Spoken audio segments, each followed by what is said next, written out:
앞의 이야기에 이어서 우리는 초소 밖으로 살짝 삐져나온 군홧바를 보고 놀라서 달려갔습니다. 선임이 죽은 건지 기절한 건지 자는 건지 구분하기가 힘들더군요. 우선 소초장이 발로 냅다 차면서 야, 이 새끼야. 얼른 안 일어나나?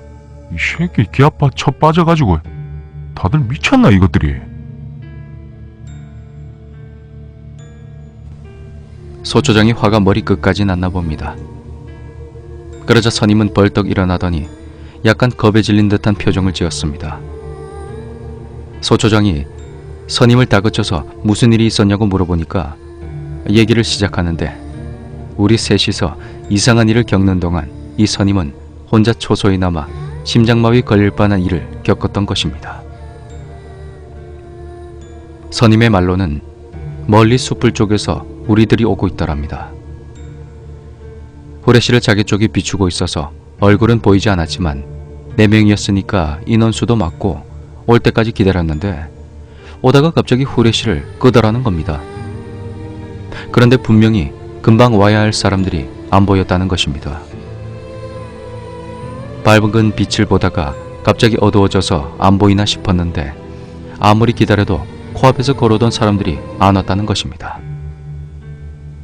순간 너무 이상한 생각이 들었고 혼자 남아있다는 생각에 소름이 쫙 돋고 너무 음산한 기분이 들다라는 것입니다.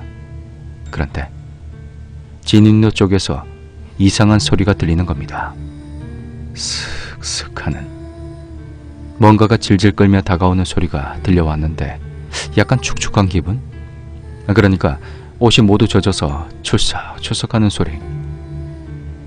그런 소리와 함께 들리는데 그것이 점점 다가오는데 온몸이 공포로 뻣뻣하게 굳어서 후레쉬조차 들 수가 없었답니다. 하지만 눈앞에는 아무것도 보이지 않고 소리만 계속.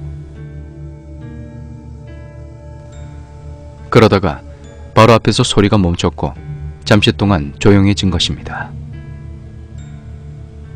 그 자세로 몇 분이나 가만히 있었는지 모릅니다. 몸이 가위에 눌린 것처럼 빳빳하게 굳어서 움직여지지도 않았고 알 수 없는 소리의 공포로 온몸에 소름만 돋고 눈도 바로 앞에만 응시할 수밖에 없었답니다. 다른 곳으로 눈을 돌리면 누군가가 갑자기 덮쳐버리거나 고개를 돌리면 눈앞에 그것이 서 있을지도 모른다는 생각에 공포로 휩싸였답니다. 그러다가 다시 뭔가 움직이는 소리가 들리더니 어둠 속에서 하얀 손이 뻗쳐나와 발목을 덥석 잡았답니다. 그리고 엄청난 힘으로 꽉 쥐고 당겼는데 사람을 끌고 가기 위해 당기는 게 아니라 자기 몸을 사람 쪽으로 당기기 위해 끌어오는 거였답니다. 그러면서 천천히 나무 그늘에 가린 몸이 보였는데 손은 너무 하얗고 머리는 없었고 마치 머리가 그 자리에 있는 것처럼 고개를 들고 있답니다. 순간 심장이 멈추는 줄 알았답니다. 그런데 너무 무서우면서도 우리들이 원망스러웠답니다. 왜 이렇게 빨리 안 오지라고. 순간 그 공포와 원망이 분노로 바뀌면서 몸에 스위치가 켜진 것처럼 움직여져 왼쪽 발을 들어 오른쪽 발을 밟고 있던 그 손을 마구 밟았답니다. 그러면서 이씨, 죽어, 이씨발, 죽어라.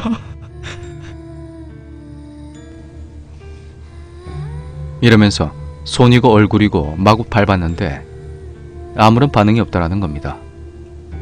무섭기도 하고 너무 다급한 마음에 소초에 연락하려고 초소 안쪽으로 고개를 돌렸는데 초소 안에는 아까 마구 밟히던 몸의 주인인 듯한 하얀 얼굴의 여자 머리가 312 대신에 받침대에 놓여 있는 겁니다. 순간적으로 너무 극한의 공포에 자기도 모르게 의식을 잃었는데 그 얼굴이 너무나도 생생하게 기억이 난다고 합니다. 무표정한 얼굴로 눈빛만 살아있는 채로 자기만 응시하고 있었답니다. 순간 갑자기 눈앞이 어두워졌고 일어나 보니 우리가 깨우고 있던 겁니다. 소초장은 이 얘기를 듣고 열이 뻗쳤나 봅니다.